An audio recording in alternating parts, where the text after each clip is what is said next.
Voilà, bonjour à tous les amis, bienvenue dans ce nouveau JT du grenier avec mes trois petits singes de la sagesse qui me servent en réalité, au-delà de leur sagesse, également de points pour fixer mon autofocus autofocant. Voilà, comme ça vous savez tout. Réalisé sans montage, sans trucage, en une seule prise quand ça veut bien. Et puis écoutez, vous voyez le titre, hein, les révélations choc de Mario Draghi sur l'explosion de l'euro. Et oui les amis, Mario Draghi, il a parlé. Mario Draghi, maintenant qu'il n'est plus gouverneur de la Banque Centrale Européenne, il peut commencer à dire la vérité. Alors c'est quand même assez rigolo évidemment de voir ce que nos amis les mamamouchi mamamouchants nous disent quand ils sont aux manettes et puis ce qu'ils nous racontent quand ils ont refilé les manettes aux mamamouchi mamamouchants suivants. Et en l'occurrence, c'est le cas de Mario Draghi qui nous explique que l'euro peut éclater alors que Mario Draghi, qui c'est? Eh bien, qui c'est? Tiens, on se demande qui c'est Mario Draghi. Donc c'est l'ancien président, alors gouverneur, on disait de mon temps, quand j'étais jeune et que je faisais mes études, il y a fort longtemps, c'était au siècle dernier, et comme le siècle nous a fait également, le changement de siècle nous a fait également changer de millénaire, moi je suis même un homme du millénaire dernier, c'est vous dire si je suis vieux, l'ancien président de la BCE de 2011 à 2019, c'est le troisième président de la BCE. En fait, le premier, c'était Duisenberg, c'était le gouverneur de la Banque centrale des Pays-Bas. Alors lui, il a été président de la BCE, je crois, de 98 à 2003, quelque chose comme ça. En 2003, c'est le français Jean-Claude Trichet qui est devenu le gouverneur de la Banque Centrale Européenne, donc le président, puisqu'en fait la Banque Centrale Européenne, c'est le système européen de banque centrale, le SEBC, et donc toutes les banques centrales de tous les pays de la zone euro forment le board de la Banque Centrale Européenne. C'est pour ça qu'on parle du président et non plus du gouverneur pour la petite histoire. Mario Draghi, il arrive en 2011, il remplace le français Jean-Claude Trichet. Le Mario Draghi, c'était un Italien.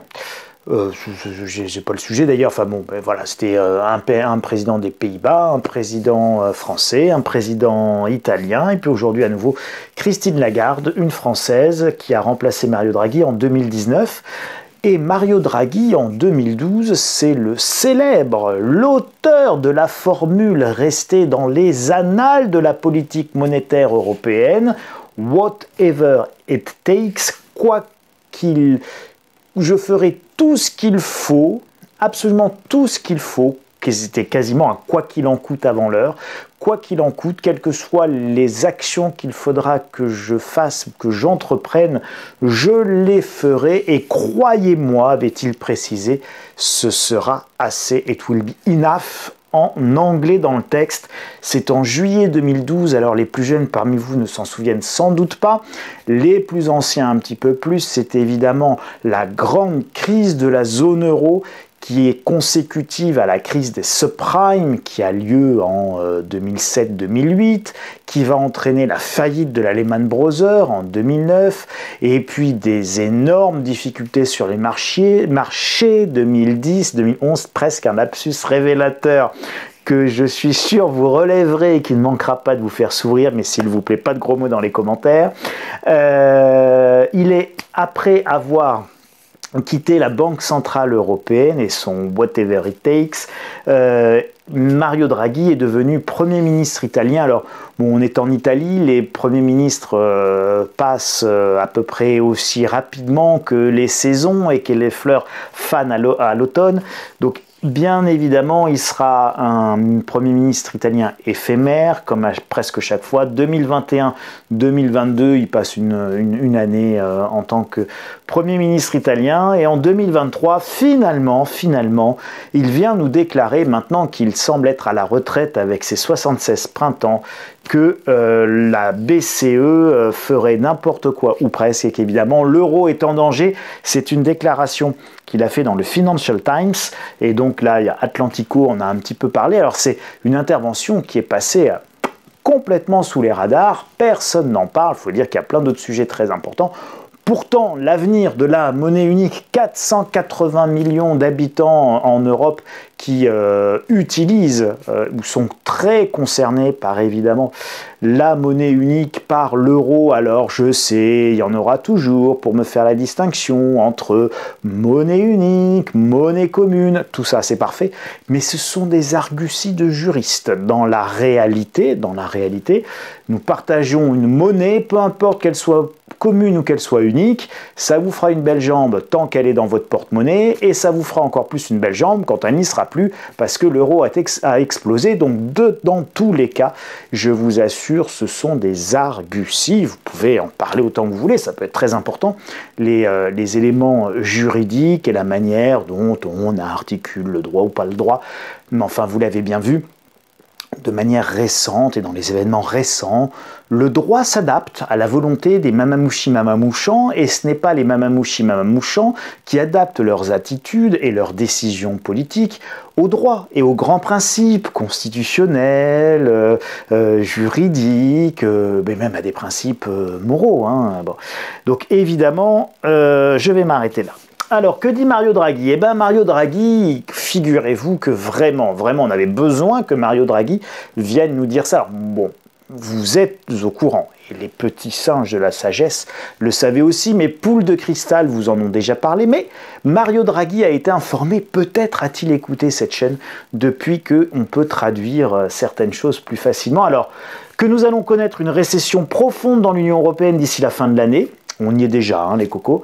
Il est presque sûr que nous connaîtrons une récession d'ici la fin de l'année dans l'UE. Et soit l'Europe agit ensemble et devient une union plus profonde, soit je crains que l'Union européenne ne survive qu'en étant un simple marché unique. Et oui, on va détailler ça. Dans son interview au Financial Times, il met en avant les risques d'explosion de la zone euro sous évidemment la force des divergences économiques et des forces centripetes. En réalité, depuis la crise de 2011, rien n'a changé, ou presque, tout a empiré. Et oui, tout a empiré, tout est de pire en pire, et c'est assez logique. L'endettement augmente, les déficits budgétaires, je n'en parle même pas assez. Et tous les problèmes énergétiques, eh bien, on a décidé de se fâcher avec notre plus grand pourvoyeur d'énergie abondante et pas chère, la Russie voisine, bien évidemment.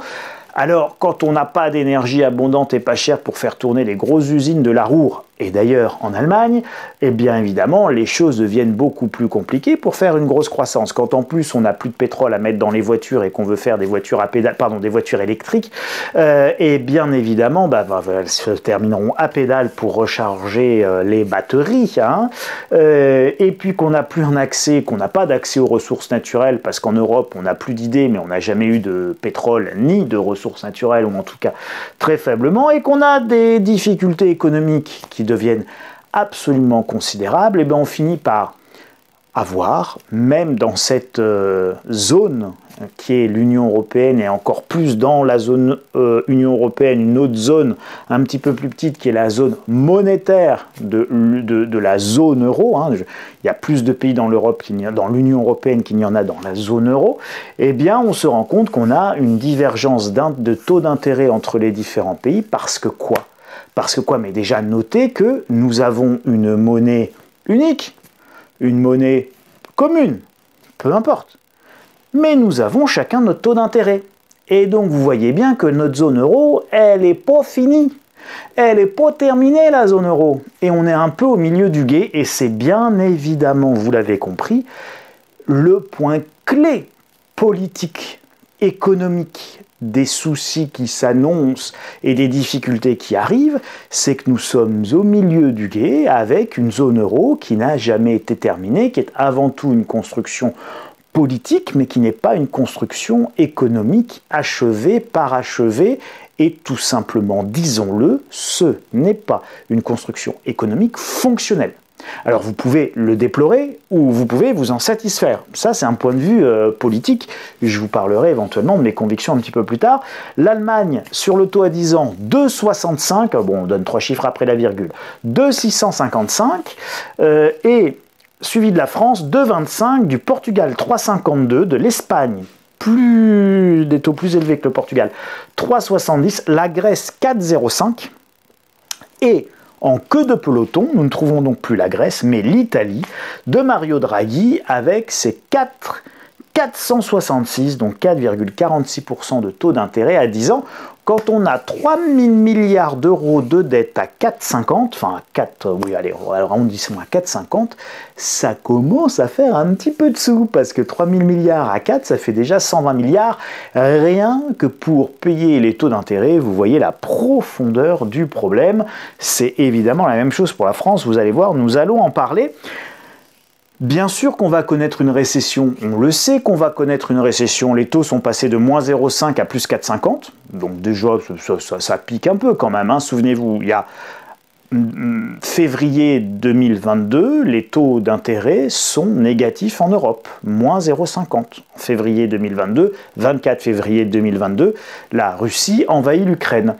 Il faudra attendre le mois de juillet 2022 pour la première hausse de taux d'intérêt de la BCE, juillet 2022, juillet 2023, un an et 3 mois, ou un an et 4 mois, juillet, août, septembre, octobre, novembre, un an et 4 mois, par rapport à la première hausse des taux, c'est-à-dire rien du tout. Et regardez déjà la baisse du bilan de la BCE, donc la réduction de masse monétaire au disponible, c'est absolument considérable, c'est très important. On était monté à 9 000 milliards d'euros, nous sommes descendus à 7 000 milliards d'euros, on parle de 2 000 milliards d'euros qui viennent d'être retirés en moins d'un an quasiment de l'économie européenne. C'est considérable comme réduction de la masse monétaire, bien évidemment. Alors, certes, elle avait terriblement augmenté, mais quand vous retirez ce que vous avez injecté, il ne faut pas s'imaginer que ça va être autre chose que douloureux. Ça va être douloureux. Simplement, il y a un temps de latence entre le moment où ça se produit et le moment où ça se fait mal et où on commence tous à se mettre à couiner sur le taux de croissance, sur l'emploi, sur l'argent disponible, sur la réduction du taux de crédit. Alors vous avez vu que dans le marché immobilier, ça a déjà commencé à couiner, et dans le marché immobilier plus particulièrement la promotion, c'est-à-dire la construction neuve, qui a été directement impactée par la hausse des taux d'intérêt significatifs de ces derniers mois. Et donc, c'est ça qui s'est arrêté en premier. Puis vous voyez que petit à petit, ça se transmet progressivement à l'économie.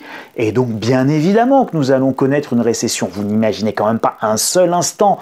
Et, comment vous dire, c'est parole de poule de cristal, si vous voulez. Vous ne pouvez pas passer de moins 0,5 de taux d'intérêt, donc des taux d'intérêt négatifs, à plus 4,50 en un an, en imaginant que ça va bien se passer, qu'il ne va pas y avoir d'effet économique ni de récession. Bien sûr qu'il va y avoir une récession, et l'arme des taux au niveau des banques centrales est une arme qui est indiscriminée, d'accord? C'est-à-dire que quand vous augmentez les taux d'intérêt, tel que c'est conçu dans le système économique aujourd'hui, vous augmentez les taux d'intérêt pour tout le monde au même moment. Donc vous coincez tout, vous coincez aussi bien les investissements des PME que les investissements immobiliers, que les achats de voitures. Et vous imaginez quand vous devez acheter avec un crédit à 7% une voiture électrique qui coûte 47 000 euros au hasard, une Mégane e-tech, c'est une Mégane quoi, une Mégane, non mais allô quoi, comme diraient certaines influenceuses ou stars de la télé-réalité, je ne sais plus. Vous débattrez de ça dans les commentaires, vous préciserez mes bêtises. Il est évident que 47 000 euros à 7%, c'est pas la même chose que 47 000 euros à 1%. Et une Mégane, une voiture de la classe moyenne, quoi. La voiture populaire, la Mégane, la voiture familiale de base, le truc, enfin, c'est pas la Porsche, c'est pas la BM, c'est pas la Mercedes, tout ça, machin, vous voyez, c'est la Mégane, quoi, la voiture du peuple. Bref, donc tout ça, ça devient évidemment très compliqué, donc ça va mal se passer. Regardez l'évolution des taux d'intérêt. Les taux en 2023, comme en 2008, les subprimes, enfin un petit peu avant les subprimes, machin, etc. On avait monté les taux, et donc quand on monte les taux, on crée des crises. Quand on monte les taux d'intérêt, on crée de l'insolvabilité. Quand on monte les taux d'intérêt, on retire de l'argent du système économique. On ralentit considérablement tous les investissements. Et n'oubliez jamais que quand vous allez à la banque emprunter 200 000 euros pour acheter une maison, certes, vous avez un crédit de 200 000 euros et on vous donne de l'argent que vous n'aviez pas pour donner ces sous tout de suite au vendeur qui, lui, les a par contre immédiatement. Donc, chaque emprunt est un boost de crédit, est un boost de création monétaire dans la masse monétaire. Donc plus vous avez de crédit, plus votre masse monétaire elle gonfle, plus vous avez d'argent. Dès que vous augmentez les taux d'intérêt, vous réduisez considérablement cette masse monétaire. Vous l'avez vu dans le graphique précédent, la masse monétaire a déjà perdu 2000 milliards d'euros en un an. Vous imaginez ce qui est en train de se passer. Donc Mario Draghi, c'est pas quelqu'un qui a une grande vision. Non, c'était évident, quoi. D'accord? Même mes poules normandes, mais elles sont de cristal, le savaient, et même mes petits singes de la sagesse étaient au courant. Du coup, ils vous l'ont dit, et du coup, même vous le saviez. Et donc, regardez ce qui se passe. À chaque fois que vous avez une augmentation des taux d'intérêt comme ça, vous avez une crise. La seule question qu'on peut se poser, c'est ce qu'on appelle pompeusement le délai de transmission. Donc le délai de transmission, c'est le délai entre le moment où j'augmente le taux et les effets qui ne sont pas agréables de l'augmentation des taux. Voilà. Donc c'est le délai, le temps de latence, le délai de transmission, n'est-ce pas, de la politique monétaire qui doit se transmettre à l'économie réelle par les banquiers centraux. Le disent comme ça et se le parler des banquiers centraux. Donc là, ça c'était la bulle Internet, crise, explosion de la bulle Internet, crise financière, crise boursière, crise économique. Là, 2005, 6, 7, c'est la hausse des taux, on atteint l'apogée de 2008, et puis après on baisse les taux puisque la crise a été déclenchée, les bulles ont explosé, la récession est là, et là les banques centrales baissent les taux, et on recommence le même cinéma, puis tous les 5 à 10 ans, là, vous voyez, ça a été plus long, hein, 2010-2022, donc là 12 ans. Et donc on va recommencer exactement le même cinéma. Les banques centrales créent les crises ou créent les croissances. Récession ou croissance sont créées par les banques centrales avec l'arme des taux d'intérêt. Quand vous voyez cette hausse qui était progressive et quand vous voyez cette hausse qui était nettement moins progressive, vous imaginez qu'en fait, ça ne s'est pas encore transmis à l'économie, mais ça arrive. L'hiver vient. Winter is coming, comme on dit dans certaines séries. Les mêmes causes produisent évidemment les mêmes effets, mais quand le point de départ est pire, les effets ils sont pires. Logique. Je ne vous apprendrai rien. Regardez, nouveau record en valeur absolue pour la dette de la zone euro. Alors ça, j'adore ce graphique. Le ratio dette sur PIB. Ratio dette sur PIB, combien ma dette représente de pourcentage de mon PIB. Oh, dedans, vous avez vu comment ça baisse? On passe de 97 d'endettement de la zone euro en 2020, Covid, d'accord? Donc on passe de 84 en 2019 à 97.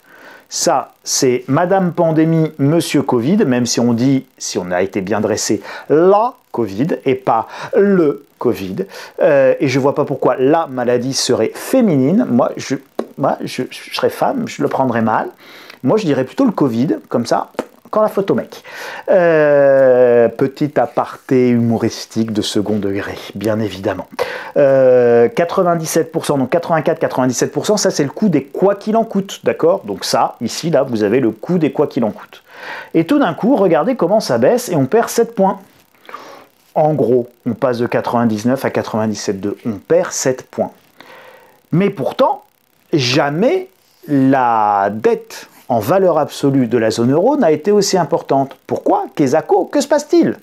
Eh bien, c'est assez simple, c'est l'inflation, votre honneur. Et oui, parce que quand on a 10% d'inflation, eh bien le PIB, il augmente de 10%, puisque tous les prix ont augmenté de 10%, donc en fait, le PIB, il a pris la valeur de l'inflation. Le PIB augmente toujours de l'inflation. Et donc, si vous avez un PIB qui augmente de 10% parce que vous avez non pas 10% de croissance mais 10% d'inflation, et que votre dette n'augmente à ce moment-là que de 5%, donc en valeur absolue, elle va passer de 10 000 à 10 500, mais en valeur relative exprimée en pourcentage de PIB, si le PIB a augmenté plus en termes d'inflation que la dette, elle, n'a augmenté en valeur absolue, et bien évidemment, vous allez obtenir une baisse en trompe-l'œil de votre ratio dette sur PIB. Alors vous pourriez vous dire, ça va vachement mieux. Et ouais, mais ça va pas vachement mieux. Alors vous pourriez dire, ouais, mais ça va vachement mieux quand même, puisque le ratio, il s'améliore. Ben oui, mais par rapport à votre budget, ce que vous dépensez en taux d'intérêt sur votre dette, c'est pour calculer sur le ratio dette sur PIB. C'est calculé sur votre dette en valeur absolue.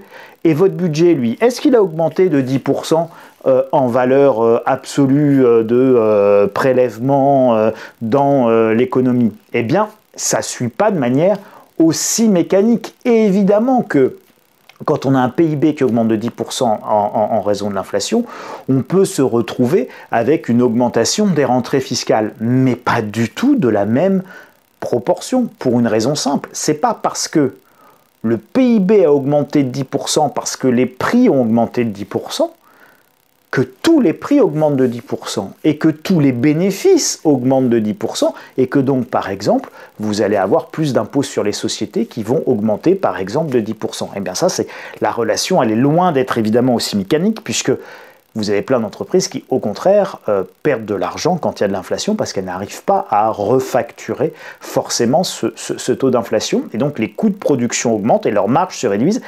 Et donc, l'impôt sur les sociétés diminue. Donc, c'est pas aussi mécanique. Oh, regardez, l'exemple par la France.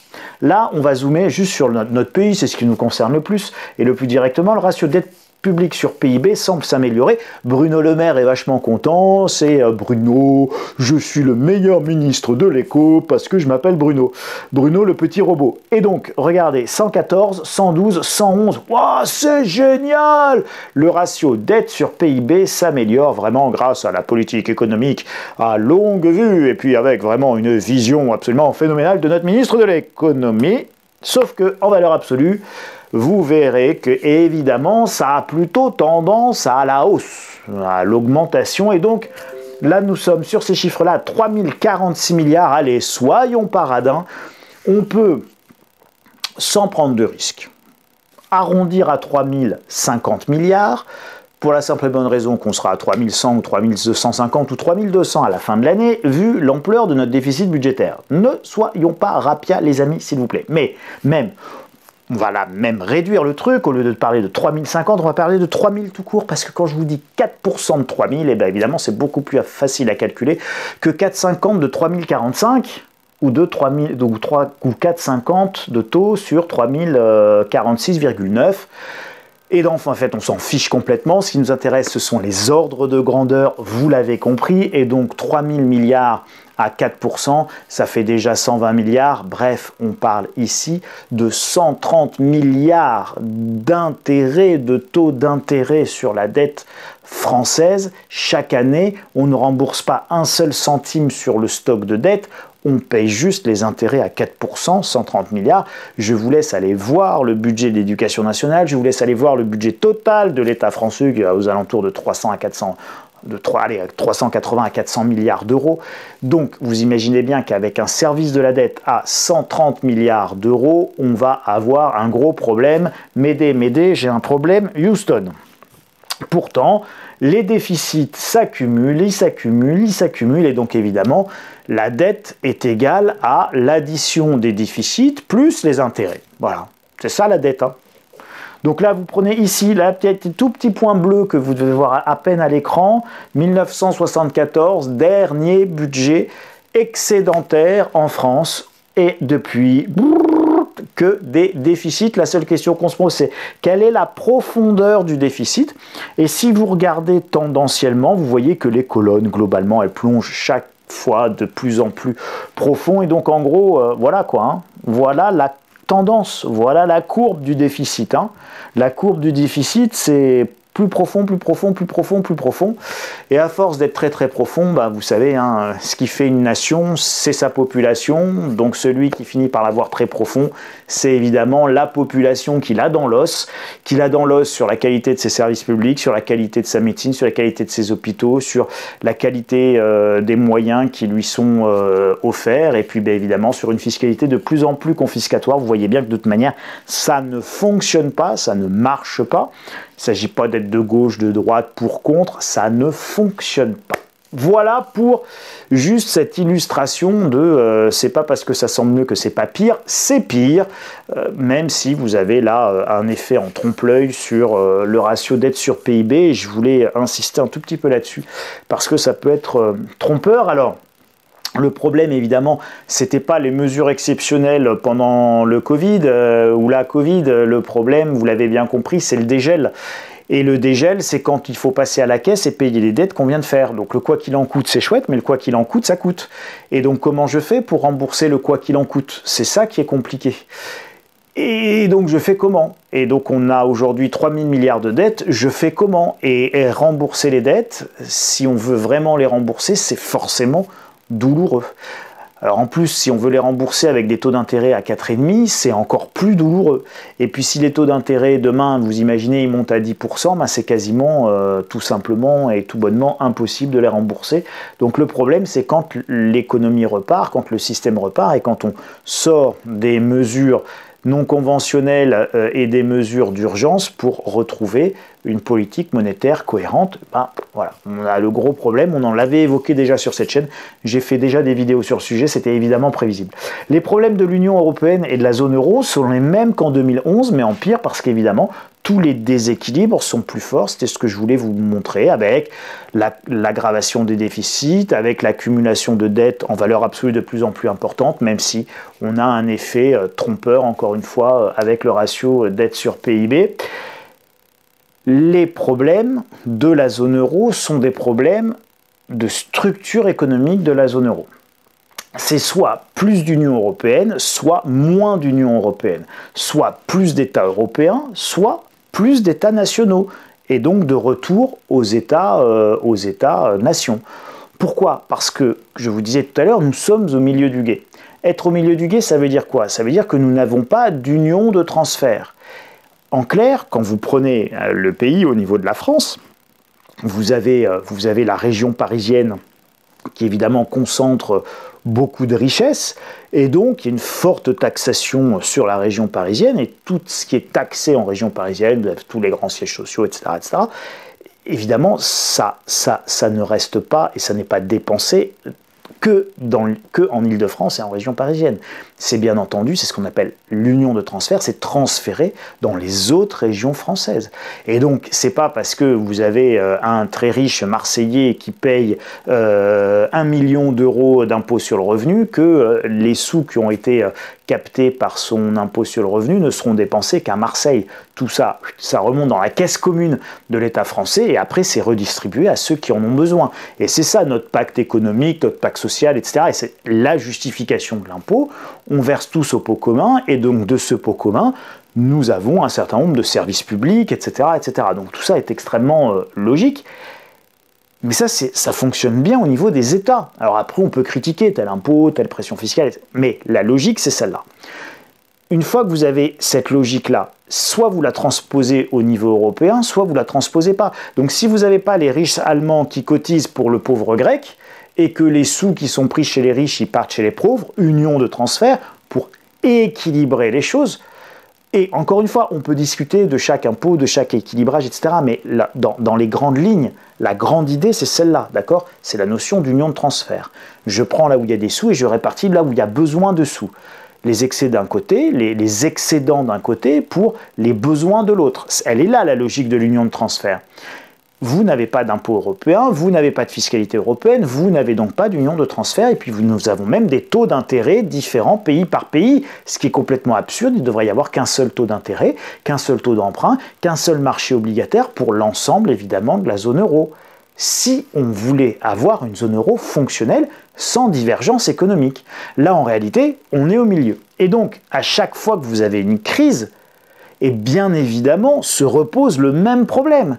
C'est-à-dire que quand on a une crise avec des économies différentes et divergentes, qui ont des taux différents et des politiques d'endettement différentes et de dépenses différentes et de déficits différents, je ne vous ai pas refait le tableau, mais les déficits allemands, c'est pas la dette allemande ou la dette autrichienne ou la dette des Pays-Bas, c'est pas du tout la même que la dette française, que la dette espagnole ou évidemment que la dette italienne. Je vous parle même pas de la dette grecque.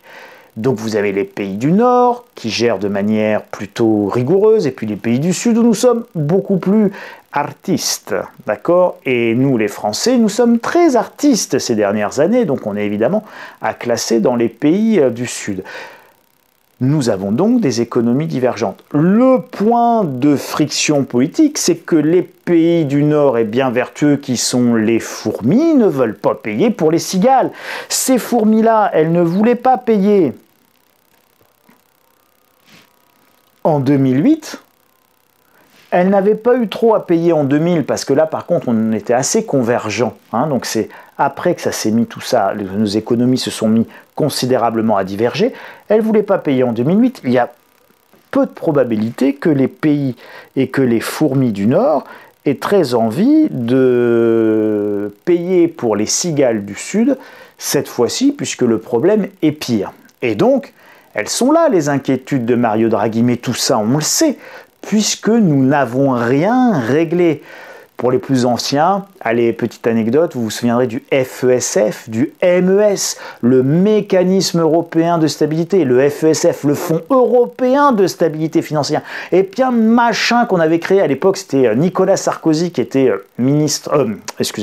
qui était président de la République. Et le président de la République de l'époque, Monsieur Sarkozy, passait son temps de sommet européen en sommet européen, à chaque fois, on a sauvé l'Europe. On a sauvé l'Europe. Taper pour les titres de presse, c'est assez cocasse. C'est tous les 3 mois, ils sauvaient l'Europe grâce à un nouveau machin, FESF, ME, tout ça, tout le monde s'en fout maintenant. Tout le monde l'a oublié. Et vous allez voir, on va nous ressortir ces mêmes machins dès que ça va se mettre à trembloter du genou, etc., etc.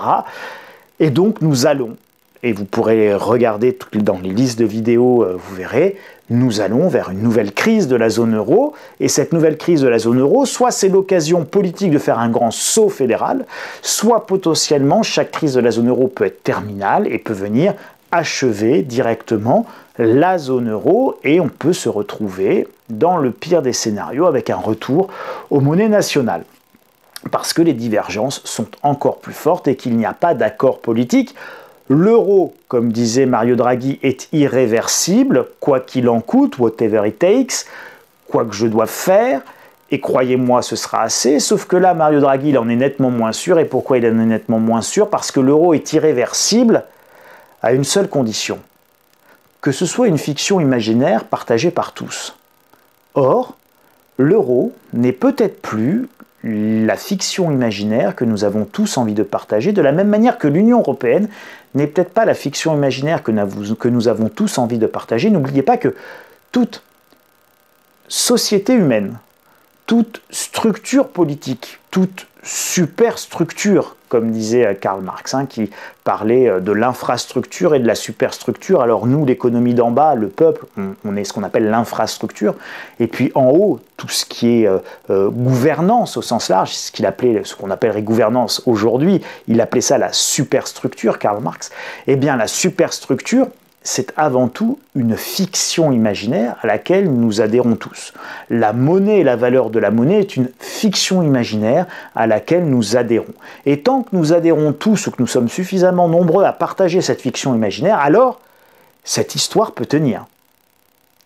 Le jour où nous n'y croyons plus, où nous ne sommes plus assez nombreux à y croire, eh bien évidemment, l'édifice se fissure, la superstructure se met à vibrer et à trembler, et c'est là qu'elle peut éventuellement s'effondrer lorsque les vents se mettent à souffler, que les gens n'y croient plus et qu'il n'y a plus personne pour se sacrifier pour la superstructure. Eh bien c'est ainsi que les sociétés complexes s'effondrent, que les empires disparaissent, que l'URSS, sous le poids de ses propres incompétences, s'est effondrée, et que l'Union européenne, sous le poids de sa propre technostructure et sous le poids de ses technocrates complètement délirants, risque de connaître évidemment le même sort. Alors après, pour vous parler de mon opinion personnelle, et là, je parle bien de mon opinion personnelle, j'estime que la démocratie directe ne peut s'exercer qu'au sein d'une nation relativement limitée et qu'aujourd'hui, la démocratie européenne ne peut pas exister compte tenu des institutions que nous avons, où il n'y a pas de représentativité. Vous n'avez jamais voté pour la Commission européenne, vous n'avez jamais voté sur Ursula von der Leyen pour qu'elle vous le représente, qu'elle décide de la paix ou de la guerre, de l'impôt ou de l'argent, de plus de monnaie ou de moins de monnaie. Je n'ai voté ni pour la Banque Centrale Européenne, ni pour Ursula von der Leyen, ni pour Madame Christine Lagarde, aussi sympathique soit-elle, tel n'est pas le sujet, mais il n'y a pas de démocratie directe pour l'Union européenne, qui fonctionne aujourd'hui comme une technocrature. Alors on n'est pas vraiment dans la dictature, on n'est pas vraiment dans évidemment le totalitarisme que l'on pouvait trouver dans l'ex-URSS, mais enfin tout de même, on a un manque cruel de démocratie. Alors rien que pour ça, je considère que si le rêve européen doit rester un rêve, que le rêve européen doit être préservé, que l'Union européenne est une très belle idée, eh bien tout ça, ça doit se discuter fermement, et notamment sur la représentativité démocratique, et donc sur les choix qui sont faits pour la vie des gens. Et en tant que citoyen, je veux pouvoir donner mon avis, c'est ce que les élections sont censées nous permettre de faire, sauf que vous l'avez bien compris, quoi que nous fassions, quoi que nous votions aujourd'hui au niveau des élections françaises, là où nous pouvons voter en tant que citoyens, cela n'a pas d'impact sur Madame von der Leyen, présidente de l'Union européenne, pour laquelle je ne vote pas. Et ça, c'est factuel. C'est mon opinion, mais c'est tout de même factuel. Et je ne vote pour aucun des commissaires européens, Thierry Breton, camarade commissaire européen, eh bien, il mène une politique qu'il souhaite mener, personne n'a voté pour lui, il a peut-être raison, il a peut-être tort, c'est pas le sujet. Le sujet, c'est est-il représentatif? A-t-il un mandat électif? Et tire-t-il ce mandat électif de la population? Voilà. Et donc, vous avez ma réponse en ce qui concerne mon avis personnel. Je suis plutôt pour un retour aux États-nations, à une Europe des nations, et une Europe de la subsidiarité, c'est-à-dire que je fais au niveau européen ce que je ne peux pas faire, évidemment, à mon niveau national, parce que j'en ai pas les moyens, parce que c'est trop coûteux, bref, donc ce sont des alliances, et c'est ça le principe de la subsidiarité, vous pourrez regarder, c'est un très très beau principe, et d'ailleurs c'est un principe qui est dans les principes fondateurs autrefois de la CE, de la communauté économique européenne. Voilà, nous allons donc vers des très grandes difficultés économiques, démocratiques, et évidemment, vous l'avez compris, monétaires. Mario Draghi vous avertit, c'est quand même très intéressant. Mutisme général dans les bancs des médias français sur ces déclarations que Mario Draghi est allé faire au Financial Times, qui n'est quand même pas tout à fait un journal véritablement lu par la population européenne. Voilà les amis, mes petits singes et moi, on vous salue. Un immense merci pour, évidemment, votre attention, plein de doigts de schtroumpf, de pouces en l'air, de partage de cette vidéo. Si le cœur vous en dit, abonnez-vous. Vous pouvez vous abonner, évidemment. Vous connaissez tout ça sur Twitter, sur mon site insolentiae.com. Vous pouvez aller plus loin avec la lettre stratégie, qui est la lettre de conseil. Bref, voilà, abonnez-vous, partagez massivement cette vidéo. Et puis, on se retrouve la semaine prochaine, puisque les vacances de la Toussaint sont terminées. Salut les amis, prenez grand soin de vous et puis n'hésitez pas à partager dans les commentaires ci-dessous. À la semaine prochaine. Salut, un immense merci à vous et pour votre attention. Salut les amis.